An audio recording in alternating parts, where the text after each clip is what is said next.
小和尚，童老临死的时候跟你说了什么？你要知道他说什么干嘛？你不要问我为什么，你就说他说了什么。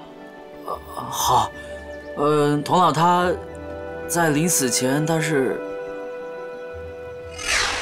不是他，不是他，不是他，不是他，不是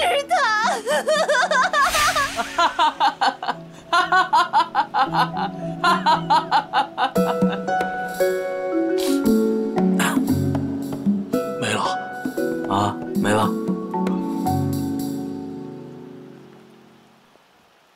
还说什么不是他？童老死的时候到底还说了什么？这老贼婆！老前辈，我可警告你，童老他老人家已经仙逝，你对他要尊重，否则别怪我对你不客气啊！不客气，我看你是活腻了，今天我就让你知道我云刀主的厉害。拉好了。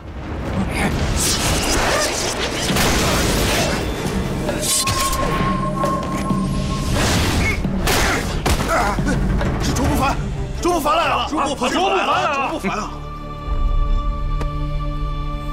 小兄弟，童老在临死之时，除了说不是他，和哈哈大笑3声之外，还说了什么？他说：“梦中的姑娘，想见不想见？我心无挂念，便可指点你去寻那梦中姑娘的途径。”小兄弟，童老到底对你说了什么？你告诉我，我姓卓的非但不会为难你，还有大大的好处给你。卓先生，不能说，不能说，这个事情我不能跟你说的。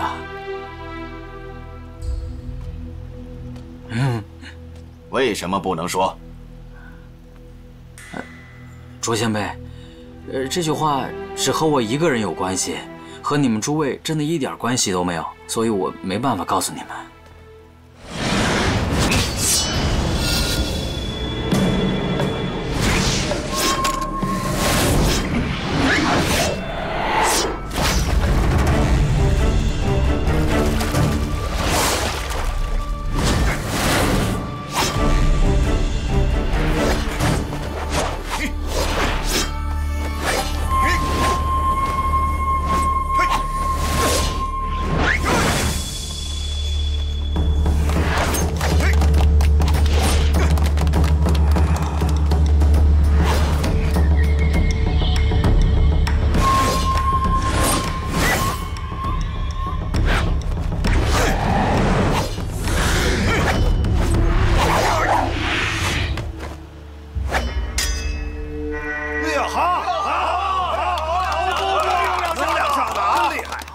这首周公剑乃是福建建阳一字会剑门的绝技。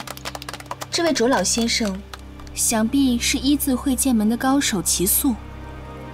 姑娘好眼力，居然认得出老朽的剑招与门派。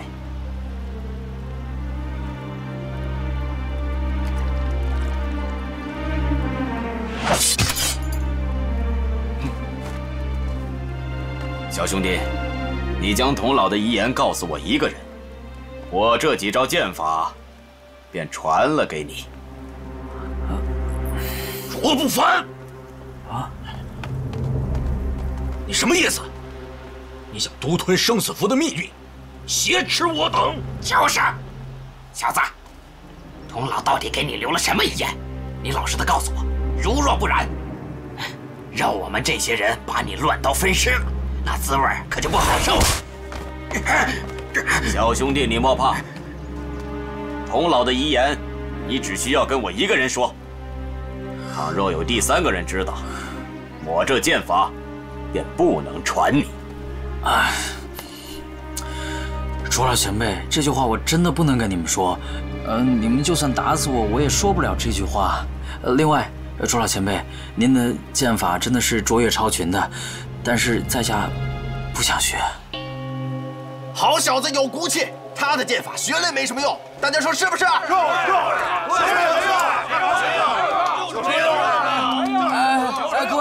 我不是那个意思。我本是少林寺的弟子，我不能学他派武功的。我已经学了2门了，我就更不能学别人的武功。你们，哎，你们，我不是这个意思。小兄弟，你的心事我全明白。不劳前辈，我自己来。郎才女貌，天造地设的一对嘛。只可惜有人从中作梗。你要想称心如意，却也不易。这样吧，由老夫一力主持，将这位姑娘配了给你做妻房。今晚便在这灵鹫宫中洞房。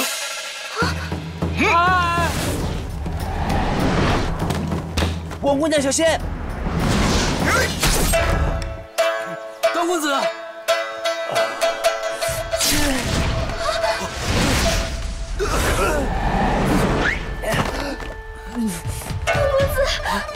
段公子，段公子，你没事吧？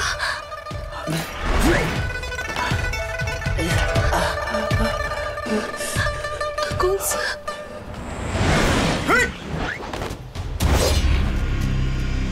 王姑娘，我要死了！祝你和慕容公子举案齐眉，白头偕老。不，公子，你别这么说，你会没事的。你为了我才……王姑娘，你是为了我才流泪吗？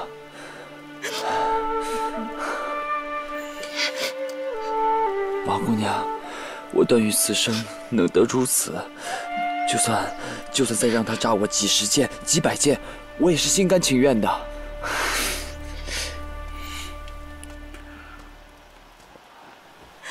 段公子，段公子，段公子，别，我马上就要死了，王姑娘，王姑娘，你死不了啊！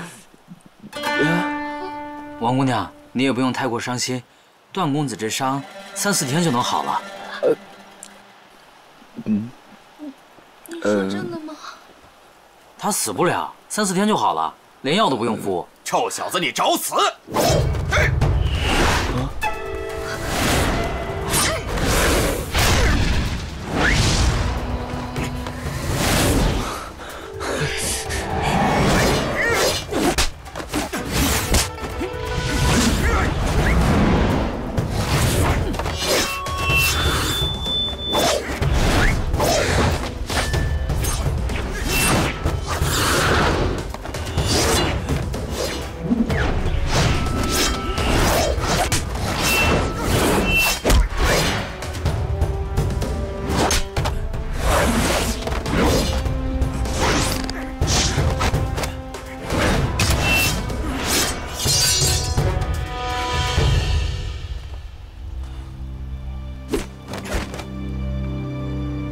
太厉害了！是连周不凡都打不过，就是周不凡都败，可不是嘛，山不可测，非凡呐，深草不露，真是不可理，真太厉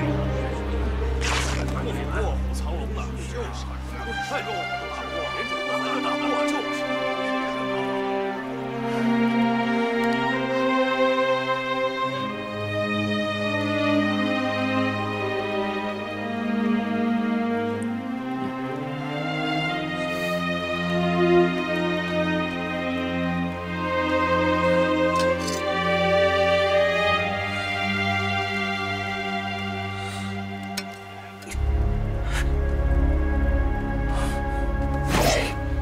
诸位，此人与童老关系匪浅，断不可让他逃了。大家先一起上，将人擒住，再做打算。好。杀了他！杀了他！干什么？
糟了糟了，出手出重了！哎呀！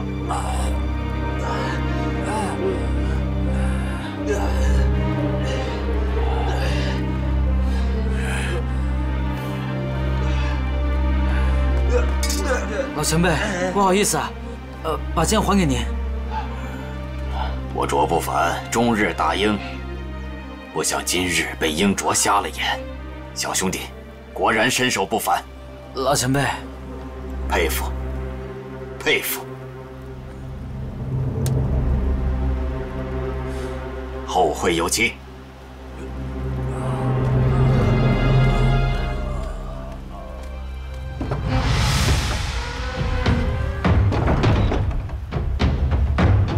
站住！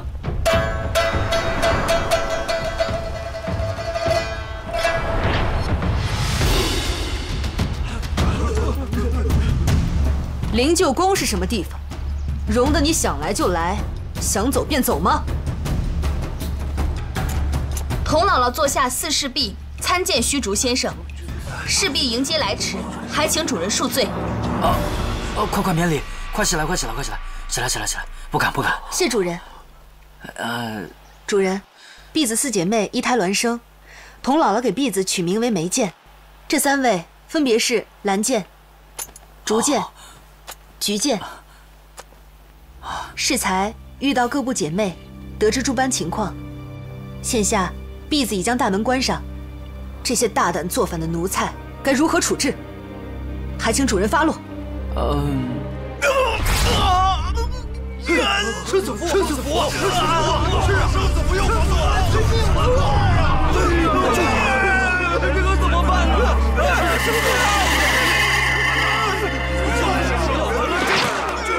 难受啊！你看。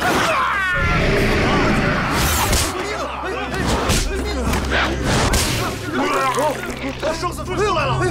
他给逼出来了！没事吧？我好了，没事了。文公在上，哈大坝这条命是您老人家给的，此后但有所命，赴汤蹈火，在所不辞。快醒起，快醒起！多谢公。公，帮我们吧！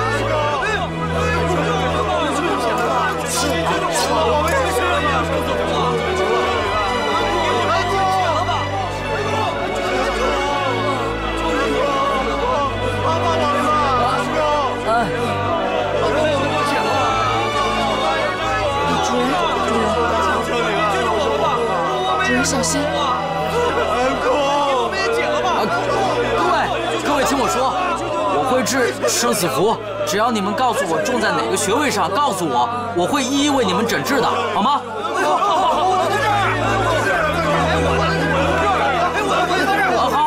好，求求！各位，大伙儿听我说，各位安静，你们这边嚷嚷。虚竹先生不知道怎么开始啊！对，虚竹先生，来这儿说，来。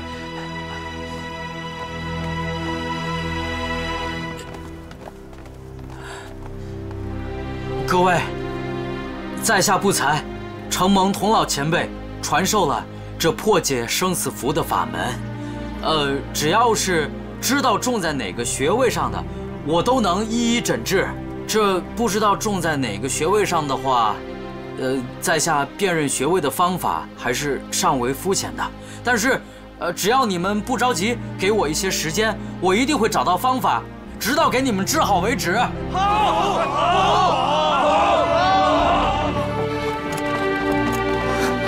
快去帮忙！你们几个快点！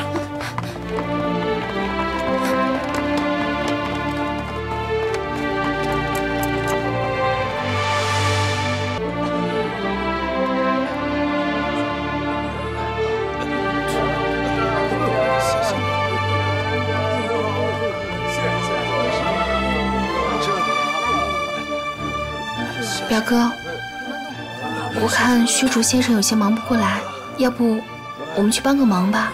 事已至此，留下来也没有什么意义，告辞便是。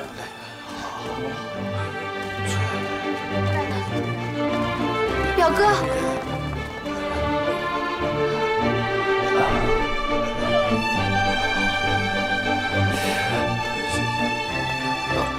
这里交给你们。是。慕容公子，慕容公子，请留步。慕容公子，为什么要这么着急走呢？不如留在这里吃个便饭再走吧。哼，假惺惺。死弟，在下得罪了缥缈峰，好生汗颜，承兄台不加怪罪，以领盛情，何敢再行打扰？不打扰他，不打扰他。慕容公子，您英雄盖世，文武双全，在下实在是仰慕的紧。只想留您在这里，只想向慕容公子请教，是不是？对，就是这样想的。还是段公子会说话，我就是这么想的。小师傅，你留英雄是假，你留美人是真吧？啊？你随身私藏着王姑娘的画像，你现在又把我们留在这儿，你把我们姑苏慕容家当白痴呀！先生误会了，那张画像不是王姑娘的，只是像王姑娘而已。她还像李秋水前辈呢。这算了吧。包三哥无需多言了，我们走。表妹，走吧。段公子，谢谢。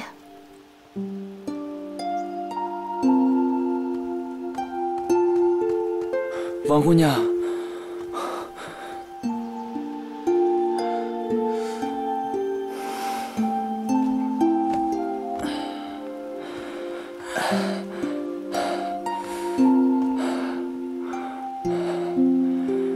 罢了，王姑娘眼中原本就也只有她表哥，我唯一能做的，只是向她道一声珍重罢了。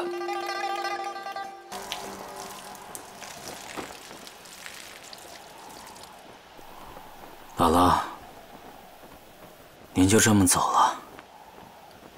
可是您没有告诉我孟姑在哪儿啊！我现在真的挺想她的。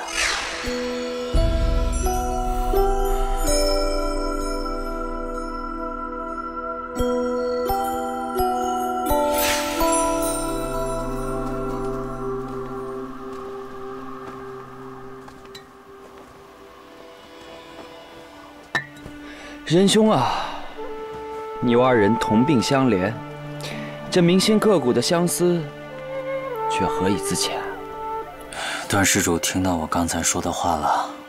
仁兄，你武功盖世，可这情之一物，不论文才武艺，若是无缘，却是如何也行不通的。佛祖曾经说过，万法皆由缘生，一切都是只讲缘分的。可是缘分是只能可遇而不可求的呀！一别之后，这茫茫人海，我该如何去寻找它呢？青云，诸法皆因缘生，诸法皆因缘灭。要想不陷入苦闷，只能得失随缘。得失随缘。是啊，得失随缘，心无增减。可是我等凡夫俗子，却又如何能修炼到这种地步呢？早就一颗心跟着他转，却也不知道他心里有没有我。段施主，来。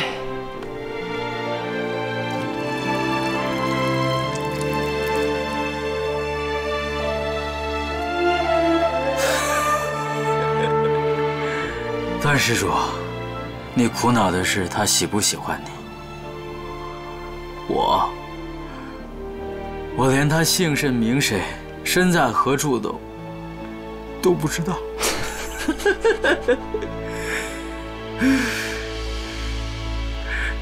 佛祖在上，我们这到底是有缘还是无缘呢？师兄，你与他有没有缘我不知道，但是这天下之大，你我二人屡屡相遇，在无锡城外竹林中是如此，在雷鼓山聋哑先生处也是如此，在这缥缈峰灵鹫宫也是如此。现如今，你我二人又在这同一级石阶上，同样的长吁短叹，为情所困。这不是缘分是什么？是不是该值得拂衣大白？正当如此。干！干！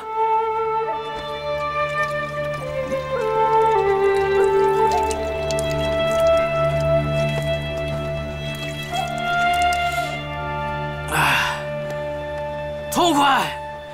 佛祖曾经说过，众生芸芸，知己难求。今日我虚竹得益于知己，心中一语，竟消散不少。虚竹先生，你我二人心意相通，倒不如就此结拜为兄弟。乔峰，乔大哥是我的结拜兄长，他是真英雄大豪杰，武功酒量无双无对。只可惜他不在此处。要不然，你我三人便可结拜为兄弟，共进这义气之欢，实是平生之快事啊！段施主要和我结拜，这是看得起我。那我们先结拜，等他日寻到乔大哥，我们再补拜一次，如何？妙极妙极！虚竹兄长，受小弟一拜。三弟，快快请起。三弟，二哥。你我共同拜这天地如何？好。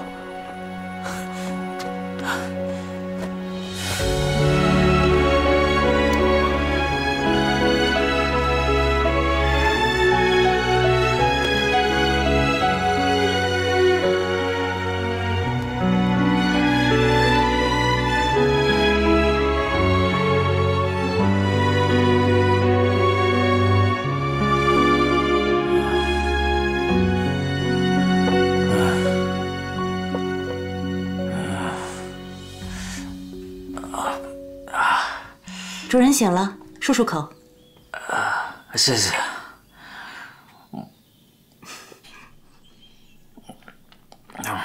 多谢。段公子呢？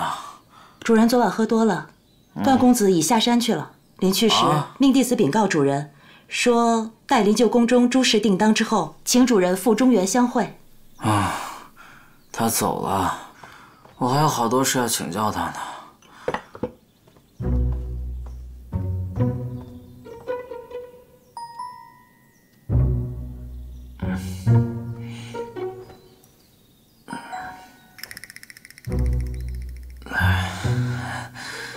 两位姐姐，你们先出去吧，我要起床穿衣服了。主人，咱姐妹二人服侍主人更衣。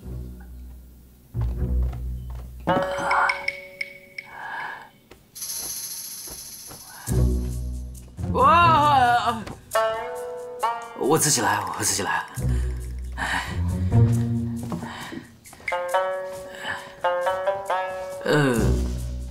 我的僧袍去哪里了？主人昨晚喝醉了，咱姐妹4人服侍主人洗澡更衣，主人都不知道吗？洗澡、更衣。你们4个。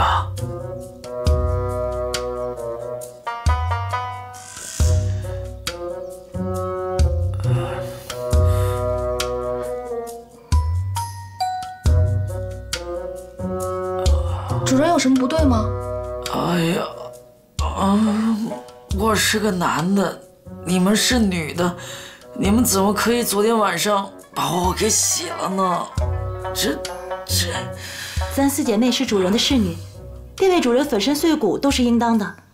您要有什么要求，您尽管。出去！你们出去吧！哎呀，衣服我自己穿就可以了，不用你们。你们赶紧出去！以后我的房间你们还是不要来的好，男女授受不亲。你们出去吧，出去！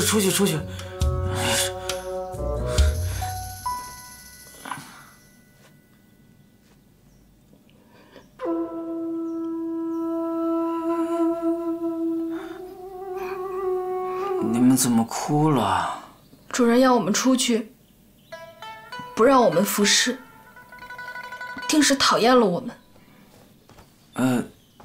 你们不要伤心了，是我不好，我这人嘴笨，以后2位姐姐有什么事要做的话，提前告诉我一声，我这样也好做个准备。主人莫怪，灵鹫宫中向无男人居住，但主人便是主人，哪有什么男女之别？快，给主人洗漱更衣吧。是。主人这边请。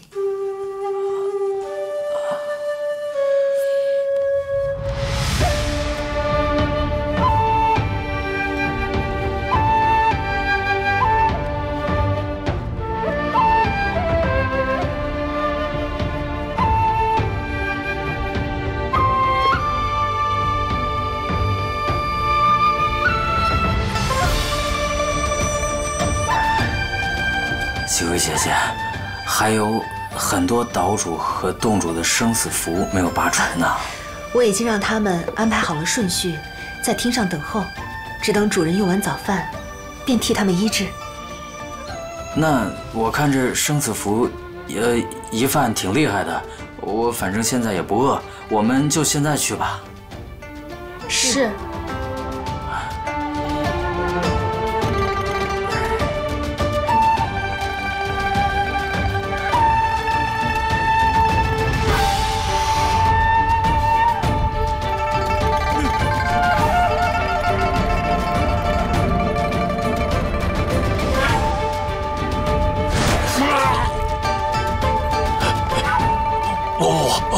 该我了。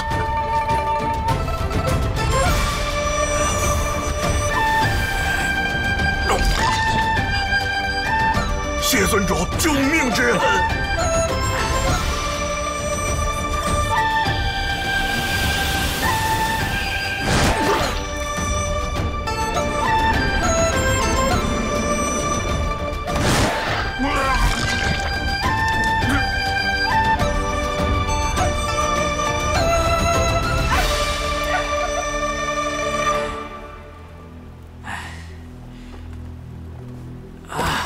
主人，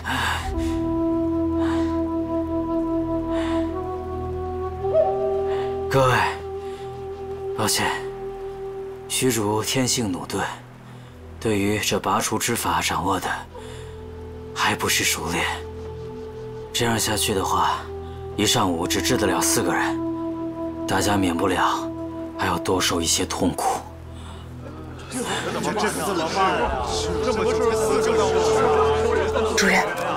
主人，灵鹫宫后殿有姥姥留下的石壁图像，据说和生死符有关，你何不前去一观呢？那麻烦姐姐带路了。是。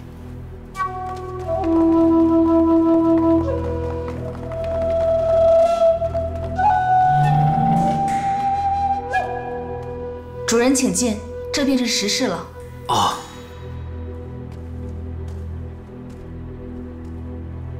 哎，你们怎么不进来啊？主人，婢子们不能入内。为什么？这是本宫重地，婢子们不能擅入。哎，没关系，一起进来吧。主人，姥姥先去前曾说，倘若我们几个能忠心服侍，又用心练功，那么等我们到40岁的时候，便允许我们到这石室里观一日，参研石壁上的武功。现下就算主人恩重，不废除姥姥当日的许诺，那也得20几年后的事了。20几年？那个时候你们不都已经老了吗？哪还有精力去练武啊？哎，进来吧，一起练。好了，我说让你们进来就进来。谢主人恩典。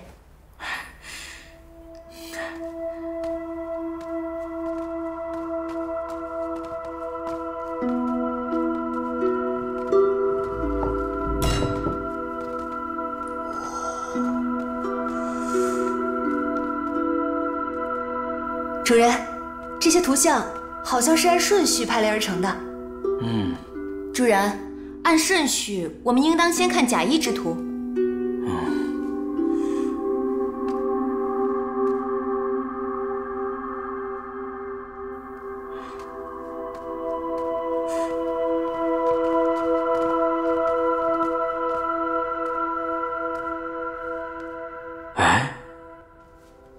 这不是天山折梅手吗？这是天山六阳掌。哎，去西夏的路上，姥姥传给我的那些口诀，正好和这些图形相对应啊。那些下面的功夫，想必……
你们怎么了？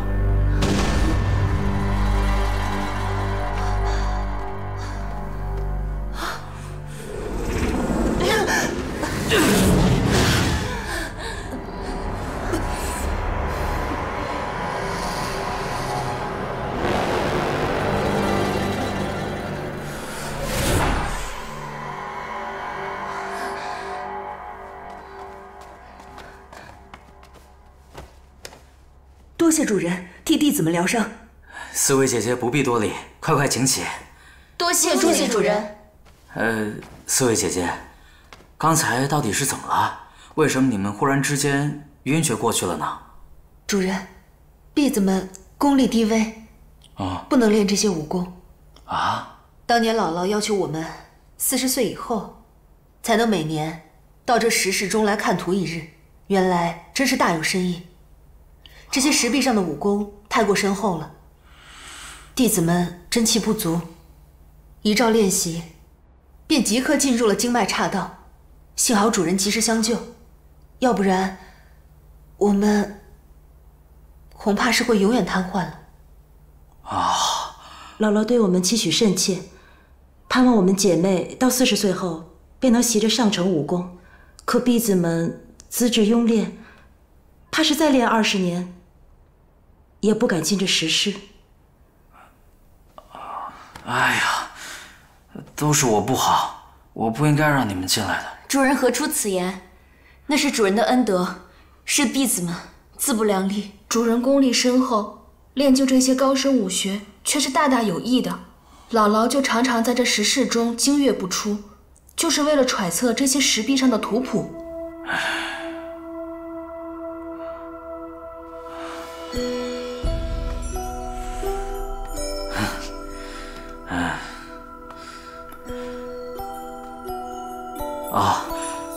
四位姐姐，我刚刚练的这上面的功夫，现在精神勃勃，内力充沛，我想多练一会儿。那你们就先回去休息休息，说不定我还能多替几个人拔出生死符呢。谢主人体贴。去吧去吧。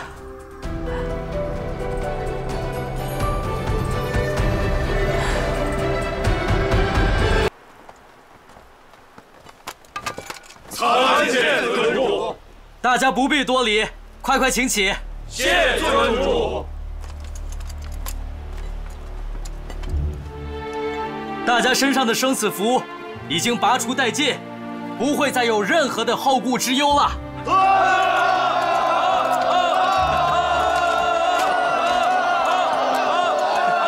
谢尊主为我等解除生死符，大恩大德，如同再造。只是我们叨扰多日，尊主也需要休息，我们这便下山。日后尊主有何吩咐，我们随叫随到。随叫随到，随叫随到，好，随叫随到，随叫随到，好，我们他日再见。告辞。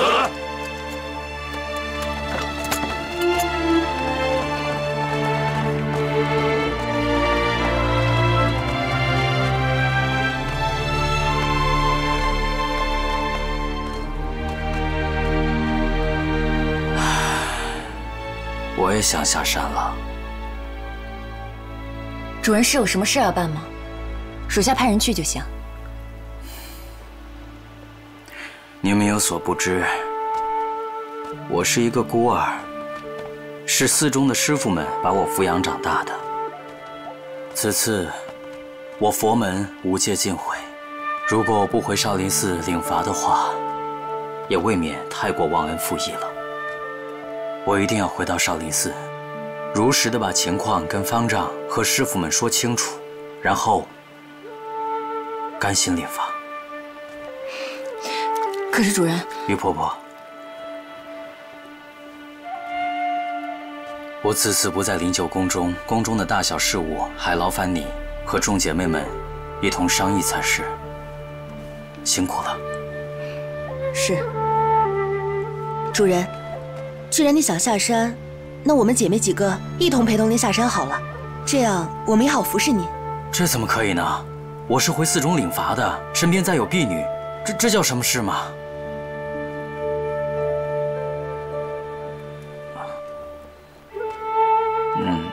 多谢几位姐姐的关心，这件事情就这么定了。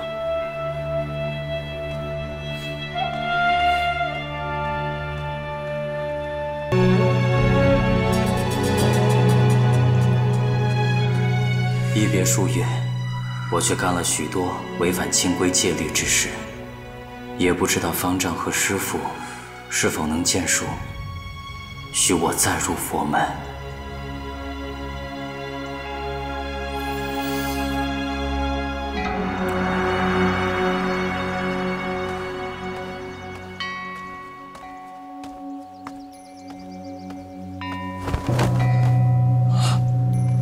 怎么，你沾了荤腥了吗？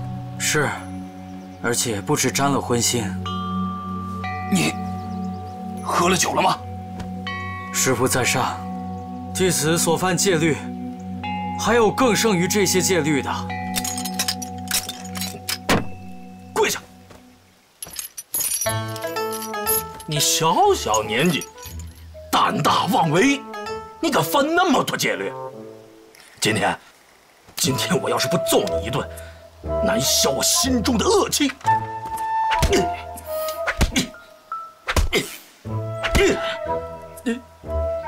你不疼吗？师兄，既然是责罚，不该手下留情。师兄，请尽全力。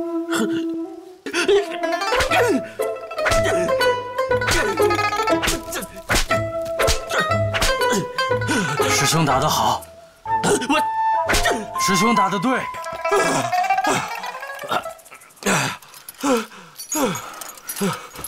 师兄，师兄稍作休息，再做责罚。起来，我罚死你！我小僧犯戒众多，理应受到重罚才是。对，重罚！我罚你每天挑100担粪水给我浇菜，少挑1担，我用这个鞭子，我用硬扁担，我打断你的腿，我好，快去呀！哦。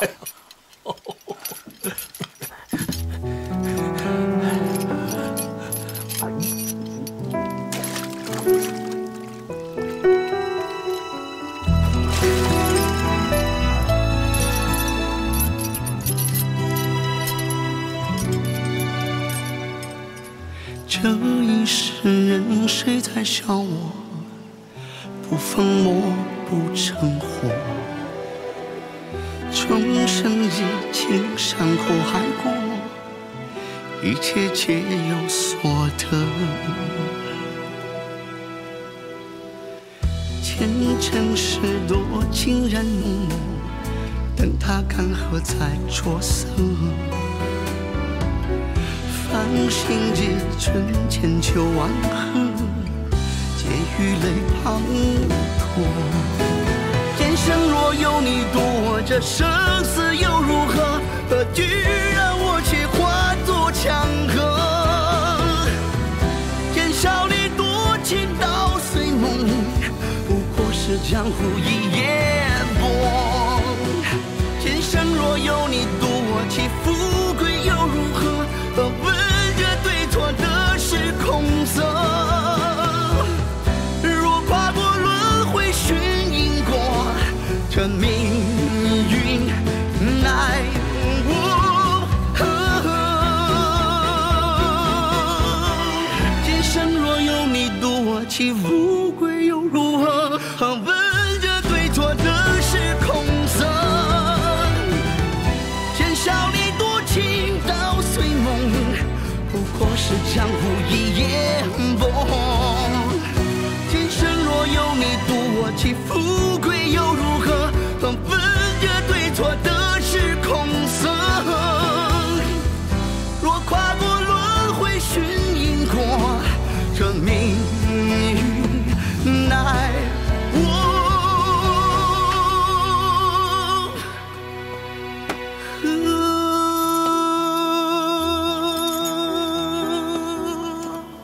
用点劲儿！你看这路烂成这样，你也不会搞一下。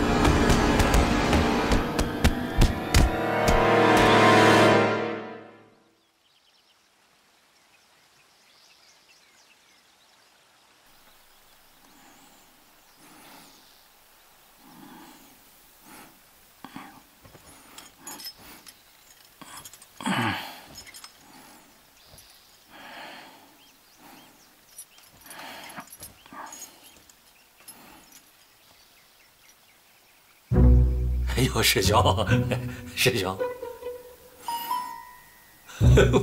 哟，怎么还带着呀？来，师兄，这不是本寺的规矩吗？你这说解就解，哼，哪那么多话？那师兄，我来，来，我来。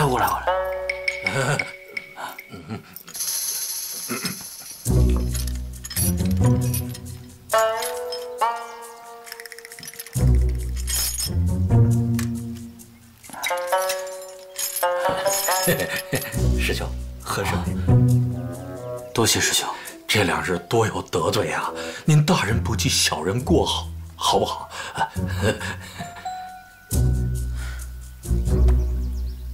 师兄说的话我怎么听不懂啊？你还是不原谅我？你不原谅我？师兄，这又是何意啊？不是，我要保住我的眼珠子，除非你亲口答应原谅我。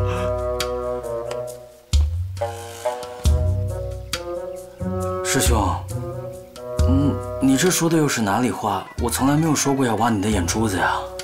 你没说过，他们说过呀。他们说你只要不亲口说饶恕我，就把我的眼珠子给挖了，把眼珠子给挖了。师兄，好，师兄，我原谅你。真的啊，师兄，我从来就没有怪过你啊。我谢谢你，我谢谢你。师兄，你别这样。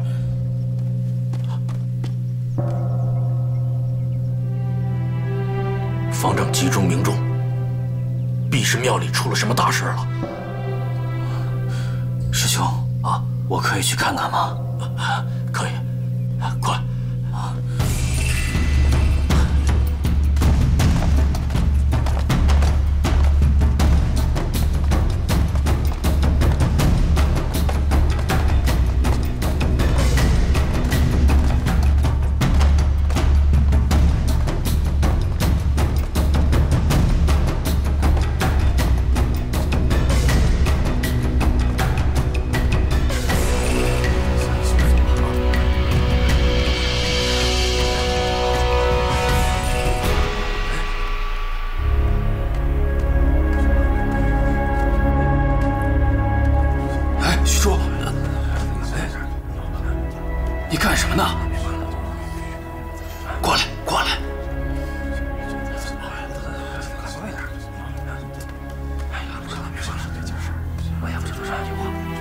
师傅，不是让你在菜园子领罚吗？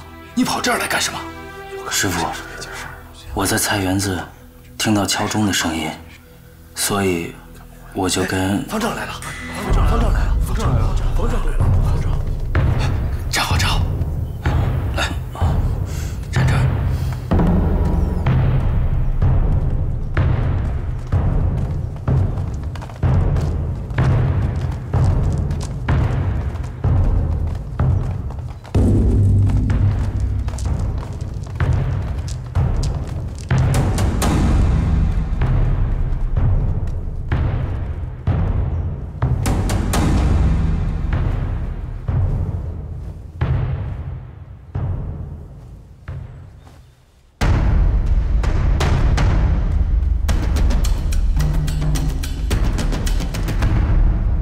这位是五台山清凉寺方丈神山上人。这位大师是来自我佛天竺上国，法名哲罗星。还有河南开封府大相国寺观心大师，江南普渡寺道清大师，长安净影寺荣智大师。大家参见了。几位大师今日同时降临，实是我寺荣光。审判大师开坛说法，弘扬佛义，何寺众生同受教义。不敢当，少林庄严宝刹，小僧心仪已久，几十年前便来投拜求戒，却被拒之门外。小僧当年来宝刹求戒，固然是仰慕少林寺数百年植物林牛耳，武学渊源。更要紧的是，天下传言少林寺戒律精严，处事平正，岂知天下尽有名不副实之事啊！早知如此，小僧当年不会有少林之行啊！师兄，何出此言？少林寺一非官府，二非道战，何以擅自扣押外人，不许离去？请问方丈，少林寺犯下这等残凶霸道的行径，还能称得上佛门善地4个字吗？上人指摘敝寺强凶霸道，这未免严重了。这位哲罗星师兄的师弟波罗星大师，可是给贵寺扣押在内。7年前，天竺高僧波罗星师兄光降敝寺，何寺僧众皆大欢喜，恭敬接待。波罗星师兄称，天竺国外道盛行，佛经大半散失。方丈师兄当即陪同他前赴藏经楼。本寺的玄残师弟奉方丈师兄之命，督率僧众帮同抄经，岂知竟然发现这位波罗星师兄每晚深夜悄悄潜入藏经楼密阁中，偷阅本寺的武功秘籍。这些秘籍与佛法全无干系。本寺数百年的规矩是，秘籍不能泄示于外人。玄残师弟与他交手下，竟然察觉他不光偷阅武功秘籍，而已然练成了少林72绝技中的3项武功。我少林派武功虽然平平无奇，但列祖列宗的规矩是，非本派弟子不传，因此只能请他常驻本寺，受佛法熏陶。一来盼他能开悟正道，二来也免去了种种后患。几年来，敝寺对这位波罗星师兄是好生供养，除了请他不必离寺之外，从未失过恭敬之意。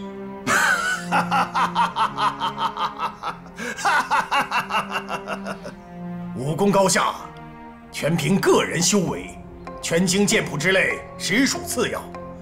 要是有哪一位英雄好汉能到我清凉寺中盗走了敝寺的拳经剑谱，老衲除了自认无能，无话可说。好，人家瞧一瞧你的拳经剑谱、武学法门，还能将人家关上一辈子啊！这简直岂有此理吧！倘若这些武功典籍平平无奇，公诸于世，又有何碍？但毕四的拳法剑经内容精微，武林中素有钦仰。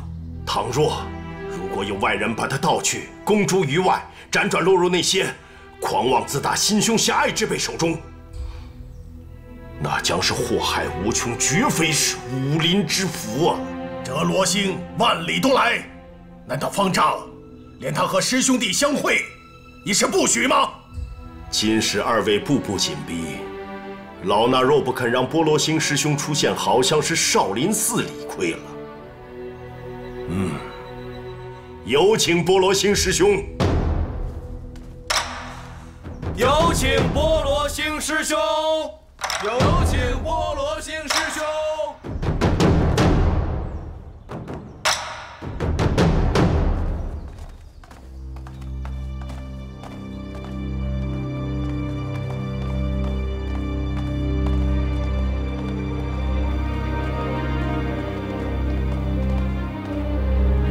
师弟，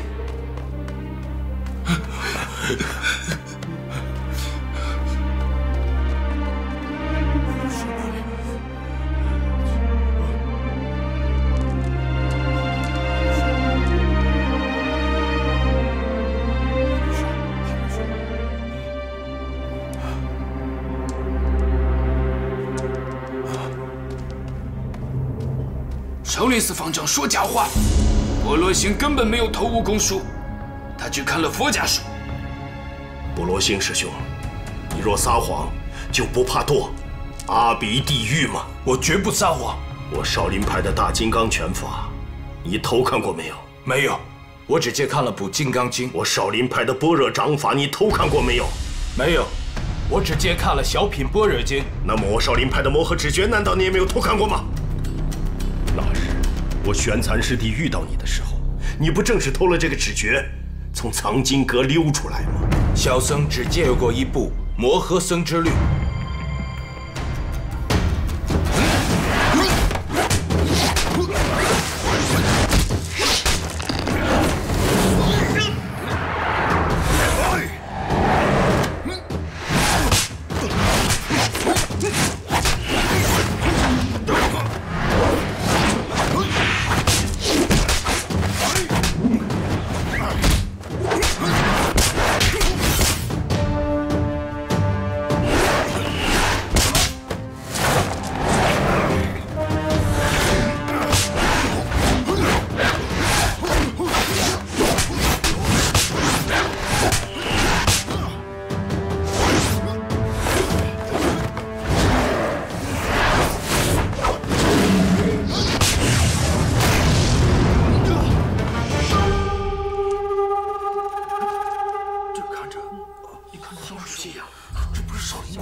小僧无礼，恕罪责个，还请几位师兄主持公道。适才波罗星所使的3招，第1招似乎是般若掌法中的天衣无缝，第2招似乎是摩诃指中的以逸待劳，第3招是大金刚拳的七星聚会。正是。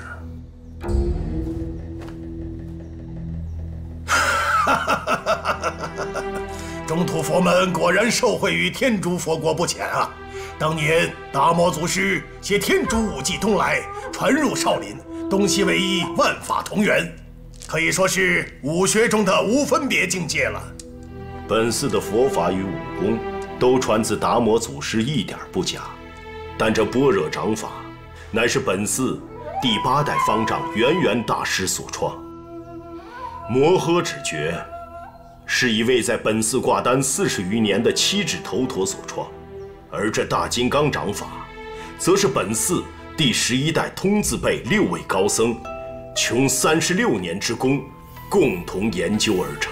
你说般若掌、摩诃指、大金刚拳都是传自天竺，那自是精熟无比，此事真假极易明白。小僧要领教大师这3门武功的高招。小僧所使招数绝不出这3门武功之外，大师下手指点时，也请以这3门武功为限。天竺武功，小僧虽略知大要，但不能每一样都精通。据闻少林寺有72门绝技，敢问师兄是否每一样都精通呢？倘若小僧请师兄施展72门绝技中的3项，师兄是否能展示得出呢？天竺大德，中土高僧相聚少林寺讲论武功，实乃盛事。小僧能否有缘做个不速之客，在旁恭听双方的高见？是谁？谁在说话？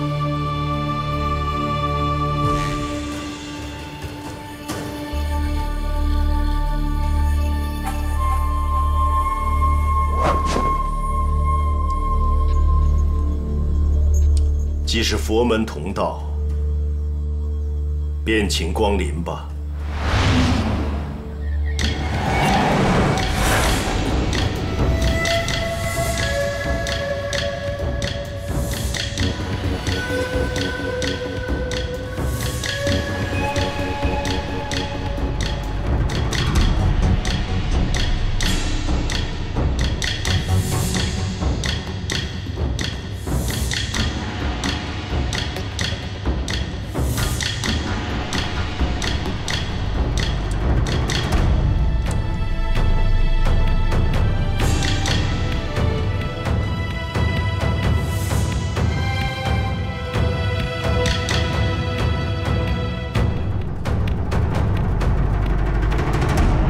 小僧鸠摩智拜见少林寺方丈。谁呀？阿弥陀佛，原来是吐蕃国师到了。敝寺今日正有一事难以分剖，便请国师主持公道，代为分辨是非。国师。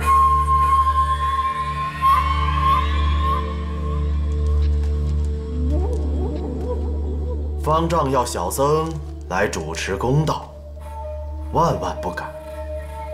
不过，刚才我在山门之外，听到哲罗星大师和玄残大师对武学的争论，小僧倒是觉得你们2位所说的都有不对之处。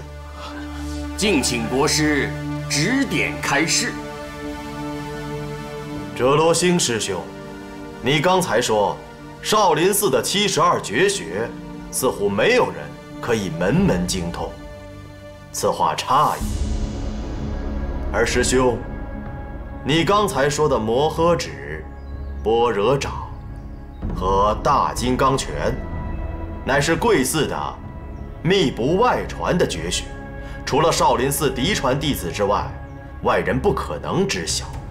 这句话也不对。据国师所言，有人以一身而能兼通敝派72门绝技。不错。敢问这位大英雄是谁？英雄嘛，倒是愧不敢当啊。便是国师。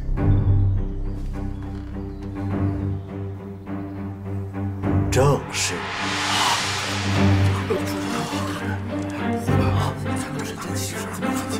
这怎么可能一个人就可以解决他一个人？难道还是信息吧？这太上气势，怎么可能？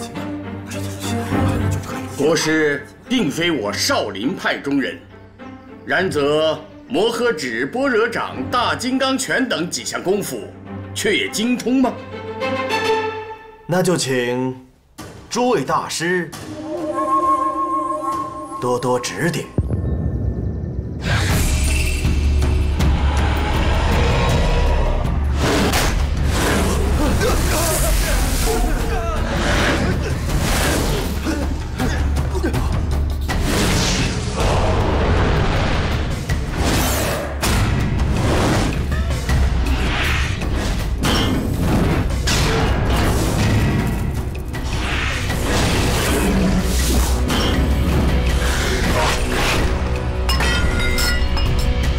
金刚拳的洛中东应，般若掌中的摄伏外道，还有摩诃指中的3入地狱，国师神技，令小僧大开眼界，佩服，佩服。老衲数十年苦学，方知天外有天，人上有人。波罗星师兄，少林寺潜水难养蛟龙，伏伯之地留不住侠客，你请自便吧。且慢。照方丈所言，少林寺的72绝学，并非是少林寺原创，那这个“绝”字就该改一改了吧？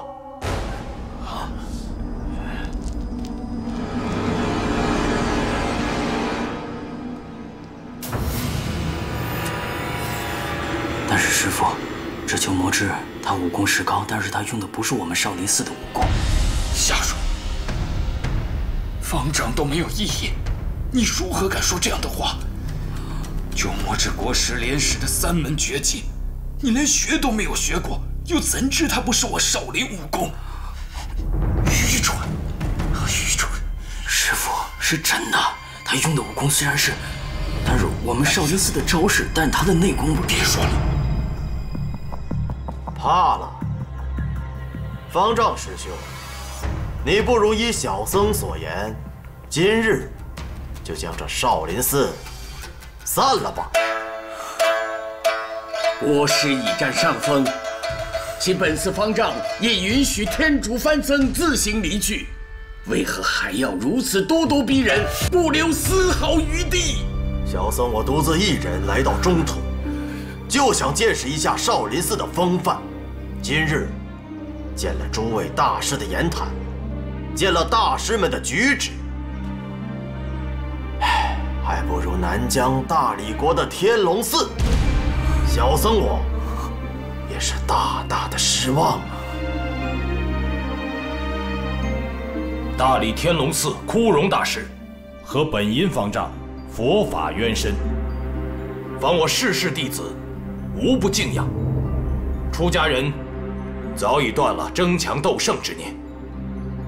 国师说我少林不及天龙，岂足介意？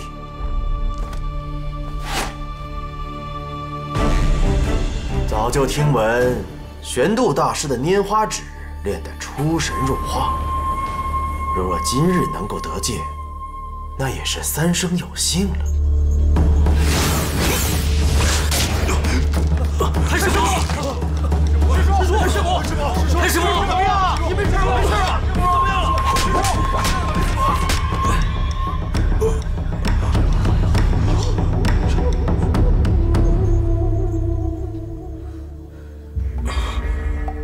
谭师伯，把这个吃掉。谭师伯，千万不要运功，这样伤口会流血的。国师的拈花指如此了得，老衲拜服。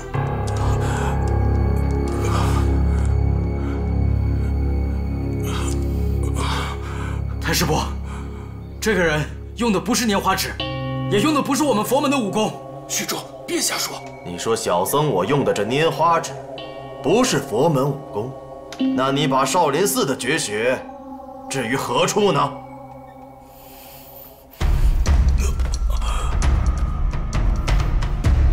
我太师伯用的就是拈花指，是我们佛门正宗的武学，而你用的不是拈花指，用的也不是我们佛门的武功。你承认啊？你用的不是。你少林寺武功明明打不过人家，那就甘拜下风，找什么借口啊？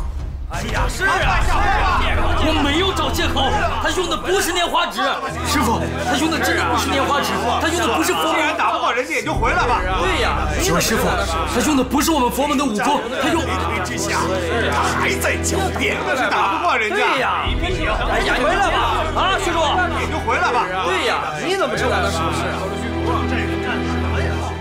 对呀，方丈，师傅。他用的不是拈花指，他用的不是我们佛门的武功。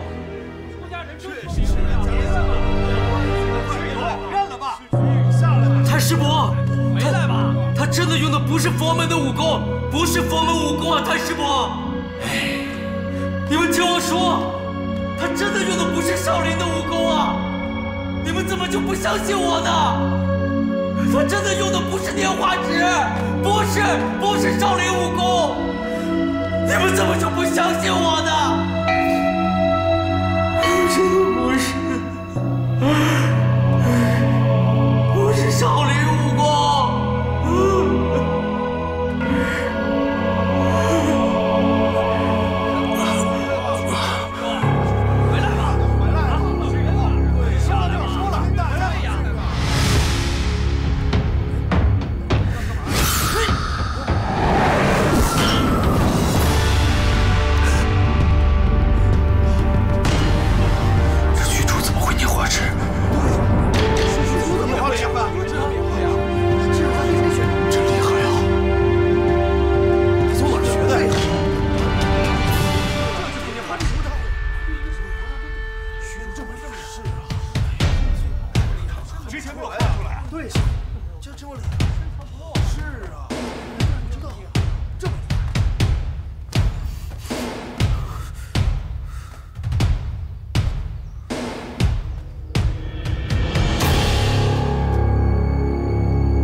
小和尚，功夫不错呀。那你再看看我这招般若掌，是不是你们少林的武功？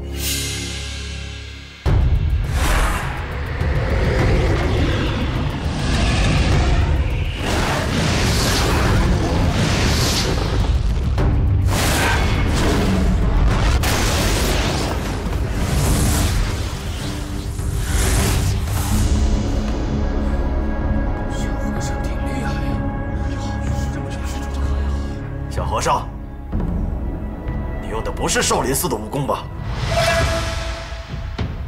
小和尚使的不是佛门功夫啊！对呀，我到你们少林寺了，就是想领教你们少林寺的功夫，还有一些旁门左道的功夫来和我对招。阿弥陀佛，国师误会了，小僧天资愚钝，入寺后只学了韦陀掌、罗汉拳这种入门级的武功，小僧万万如何，不敢和国师比武，小僧冒昧了。哼，你倒还有自知之明，知道不敌就退下吧。是。虚竹，方丈师傅，你是本寺第3代传人，国师万里远来，良机难逢，你便以少林寺罗汉拳与韦陀掌的功夫，请国师指点几招吧。方丈怎么让他去啊？他是那个行，怎么会让他去？你怎么让他去？什么都没用，少林这边行吗？是。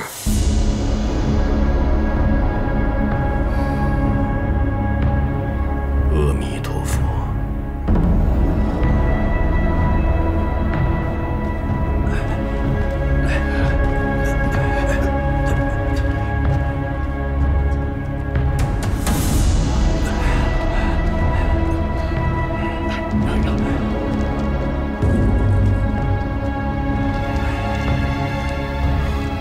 虚竹会不会被打死啊？看吧。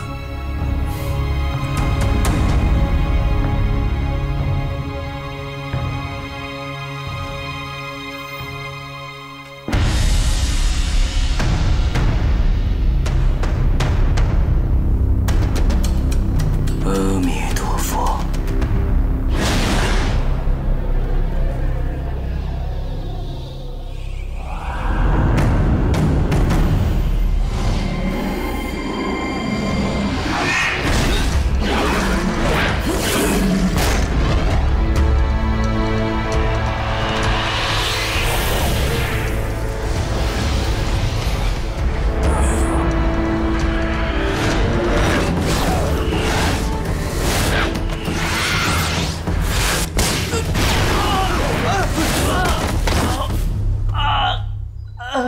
小和尚，这下服了吧？施主，没事吧？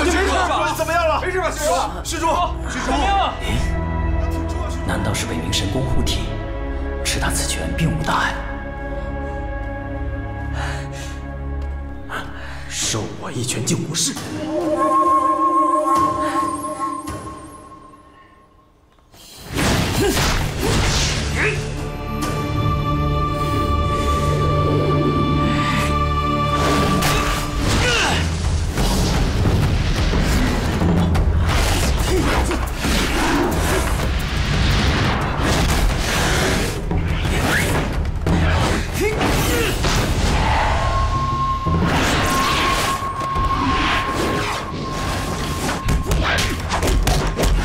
随行退。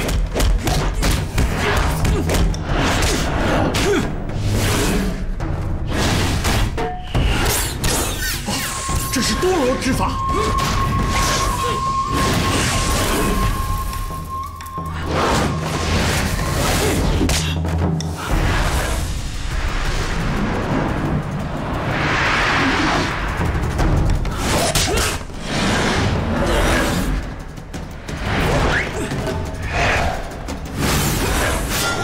燃木刀法，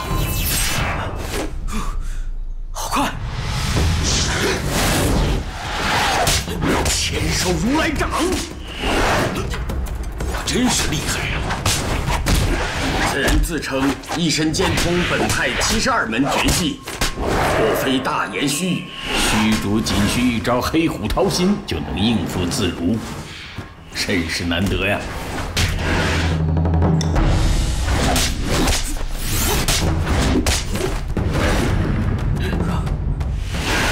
罗汉堂的菠萝蜜手，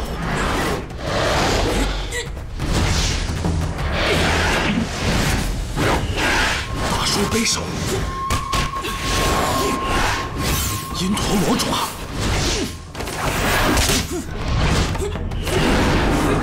少林武学果然浩瀚如烟，高深精妙。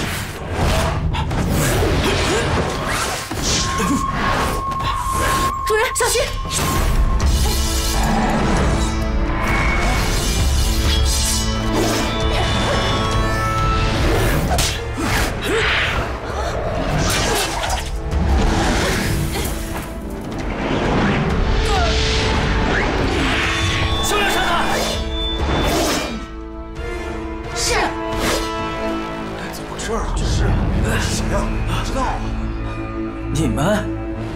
你们怎么来了？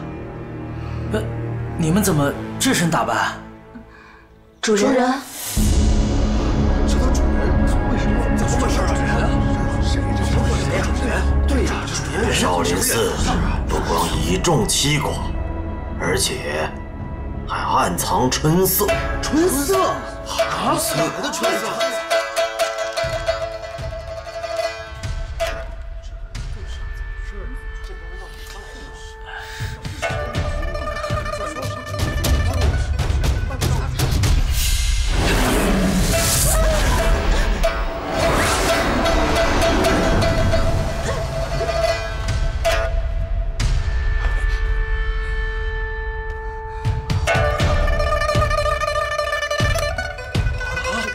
居然是这种人！是啊。哎呀，这就是该呀，罪过之大，怎么会有这种事呢？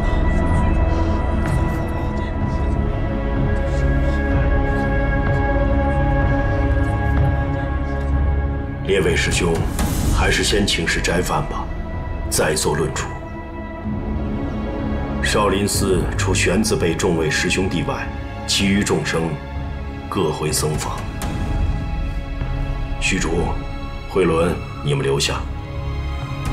4位女施主也稍作等待。是。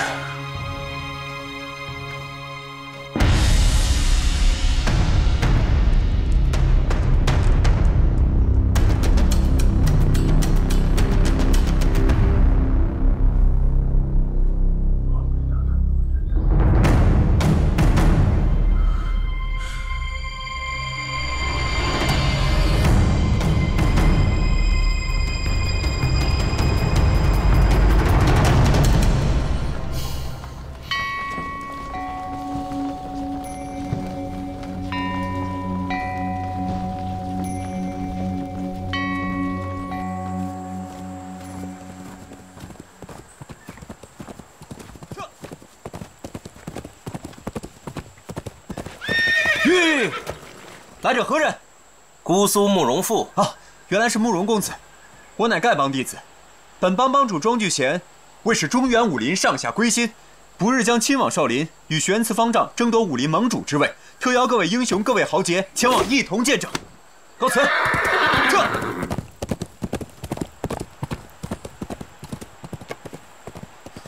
这个庄聚贤好大的口气啊！看样子这个姓庄的武功了得，才敢叫板玄慈方丈。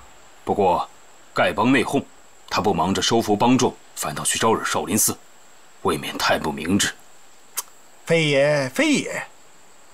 那易大彪不是说姓庄的是个傀儡吗？帮内事务全由全冠清掌控，想来他资历太浅，难以服众。全冠清才想出这样的办法，让他以展扬名，替他立威。三弟说的有道理，公子言，现在该作何打算？本来就要去丐帮交还榜文，不如先去一趟少林，看看这姓庄的到底什么来路。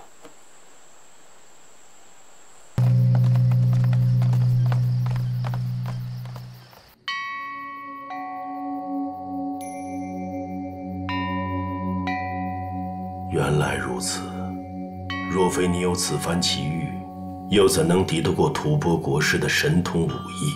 方丈师父，弟子无名障重，尘垢不除，一遇外魔便把持不住，接连犯了婚戒、杀戒、酒戒、淫戒。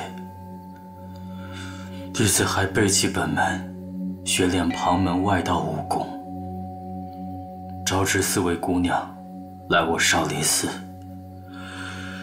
毁我少林寺清誉。弟子罪大恶极，罚不胜罚，但是弟子还是想请我佛慈悲，方丈慈悲。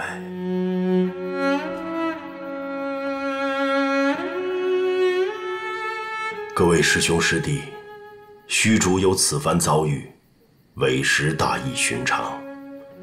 事关少林寺千百年的清誉，老衲一人不便擅自做主，邀请众位共同斟酌。启禀方丈，虚竹过失虽大，但功劳却也不小。若不是他出手镇住那番僧，本寺在武林中哪里还有立足之地？那番僧故意败坏我少林声誉，这等奇耻大辱，全仗虚竹一人挽救。依小僧之见，命他忏悔前非，抵消罪业，然后在达摩院中精研武技，此后不得出寺，不得过问外物，也就是了。以他武功造诣，这达摩院也是去得，但他所学乃旁门武功，少林寺达摩院能否容下这旁门高手？玄才师弟可曾细想过此节呀？以师兄之见，那便如何？虚竹有功有过，有功当奖，有过当罚。那4位姑娘来到本寺乔装为僧，并非虚竹授意。咱们坦诚向鸠摩智及神山诸位说明真相，他们信也好，不信也罢，我们无愧于心，更不必理会旁人妄加猜测。但虚竹他背弃本门，另学旁门武功，这少林寺只怕是再也容不了他。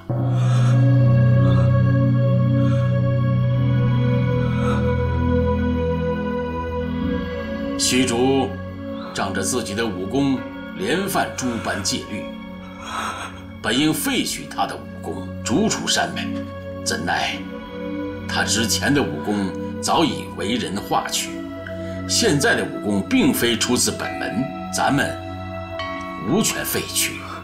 方丈师父，诸位太师伯、太师叔、师伯、师叔、师父，弟子恳请你们慈悲开恩，给虚竹一条重新改过之路吧。不管什么惩罚，弟子都甘心领受的。只求诸位不要将虚竹赶出寺去。弟子求你们了，求你们了。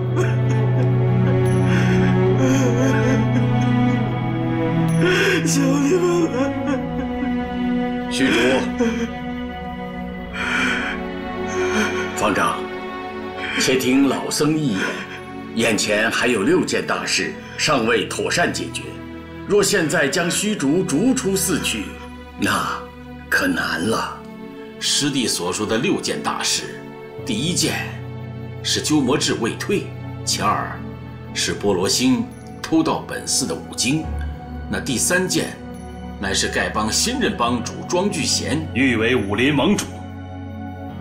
师弟，那其余的3件何止？悬悲、悬难、悬苦3位师弟的性命，阿弥陀佛。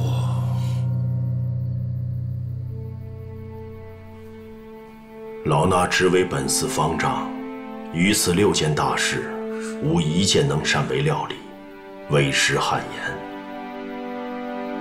可虚竹身上的功夫全是逍遥派的武学，难道我少林寺的大事还要靠别的门派料理不成？以方丈之见，该如何是好？我辈皆承前辈衣钵，今日遭逢极大难关。以老衲之见，当依正道行事，宁为玉碎不为瓦全。倘若大家齐心尽力，得保少林清誉，那实乃我佛慈悲。若魔盛道衰，老衲与各位师兄师弟以命护寺，以身护教，这也问心无愧。少林寺千百年，造福天下不浅，善缘深厚。相信，即使只是一时受挫，也不至于落得一败涂地、永无复兴之日。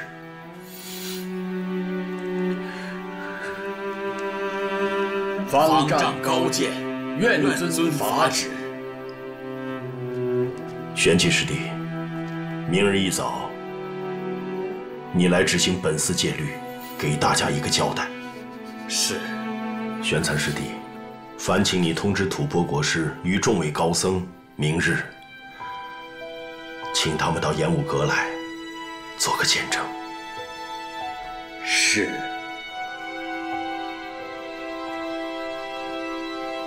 虚竹，今日你大大有功，但当下还是要以本寺的清誉为重。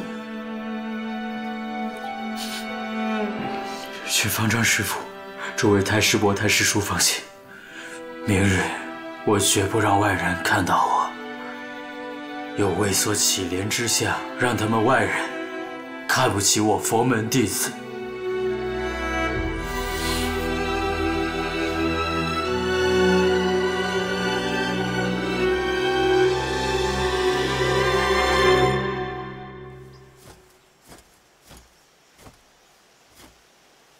当真如此，该帮新任帮主亲自下书，要与少林寺一决高下，选出中原武林盟主。此事已惊动大半个中原武林，新秀派丁春秋、姑苏慕容复也已前往。阿紫呢？我们的人确认过了，阿紫姑娘却与丐帮的人在一起，他们扣住了阿紫姑娘，难说不是为了引大王出面。若是对方早有准备，咱们的人手不够，恐怕难有胜算。既然来了中原，免不了要见见老朋友。燕云18骑听令，即刻前往少林，救出阿紫。是。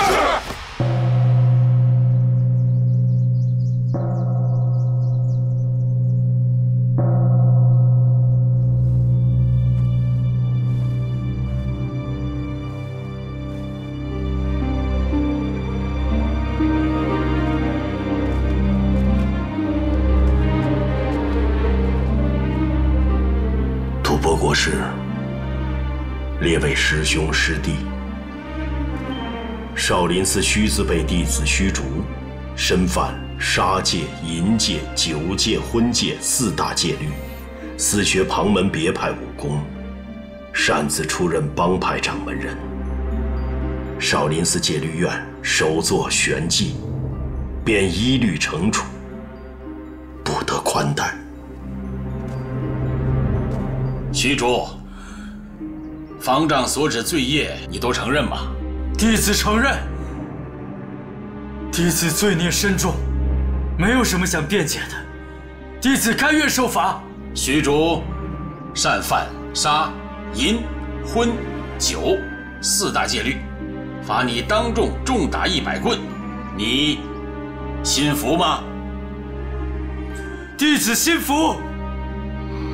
你未得掌门方丈及授业师傅许可，擅学旁门武功，罚你废去全身少林派武功，从今而后不再为少林派弟子，你心服吗？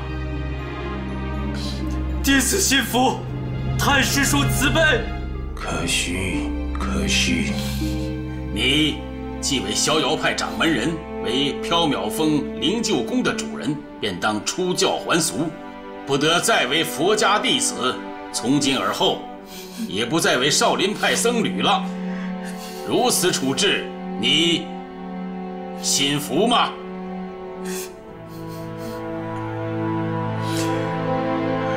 少林寺方丈大师已赐，诸位太师伯、太师叔，诸位师伯、师叔、师父，你们个个对弟子恩重如山，弟子不孝，有负诸位教诲。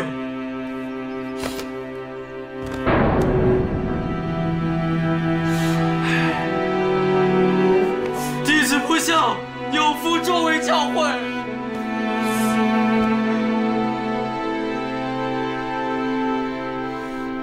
弟子不孝，有负诸位教诲。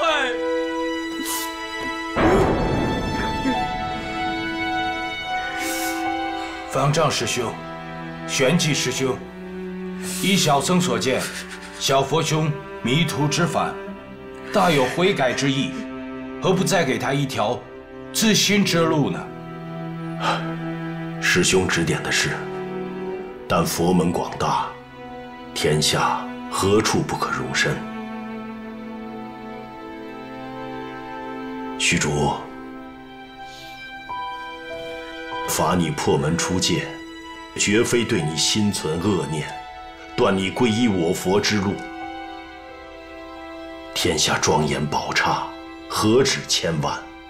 你若有心皈依三宝之念，盼你另投明寺，发弘誓愿，清净身心，以早正正觉。就算不再出家为僧，也要勤修6度万行，一般也可证道，为大菩萨成佛。方丈师父教诲，虚竹终生不忘。